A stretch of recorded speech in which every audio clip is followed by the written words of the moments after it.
Yung tinapang manok namin, pag natikman nyo, smoky, juicy, linamnam. Malalasahan nyo talaga yung lasang uso. Nag-start to 1970s. Mahigit 50 years nang nagawa namin yung tinapa. Dito lang po ninyo matitikman pinakamasarap na tinapa sa buong Bulacan. Dito sa Chayong's Tapahan. Ako si Mercy De Jesus, na mahala ngayon ng Chayong's Tapahan. Itong tapahan na to, namana namin sa aming tiyahin na si Rosario de la Cruz. Marami kaming klaseng tinatapa dito. Silinyasi, tamban, tabasi, aligasin, galunggong, bangos, tilapia, tsaka yung tinapang manok na yun. Ang best seller namin ngayon, talagang naglalaban yung bangos tsaka yung manok. Marami na kami naubos eh. Araw-araw, binibenta namin 60 hanggang 100 pieces. Depende sa dami ng orders. Tinapa namin, depende sa laki. Nag-rate siya ng 350 to 400. Kasi hindi man pare-pares ng size. Dito sa Bulacan, pinag-usapan ang tinapa. Dito lang sa Chayong's Tapahan. Yun, legit na masarap. Marami kaming customer na talagang dinadayo kami. Yung sa amin kasi, pinag-aaralan namin para ma-improve yung lasa. Ito yung pinaka-unang tapahan dito sa Pitpitan, Bulacan.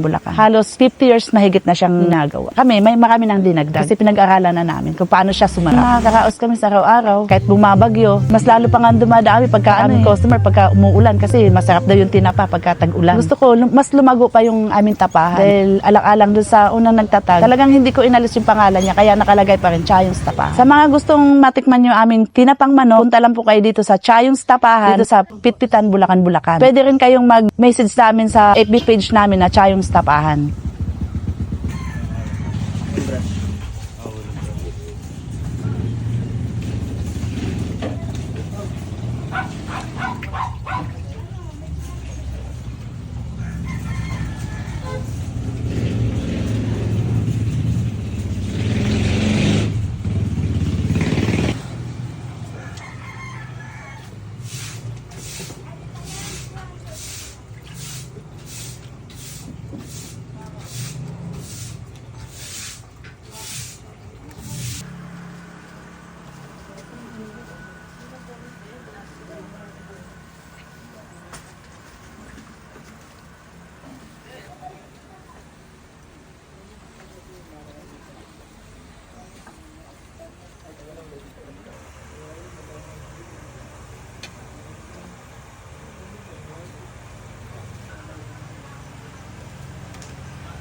Oo nga.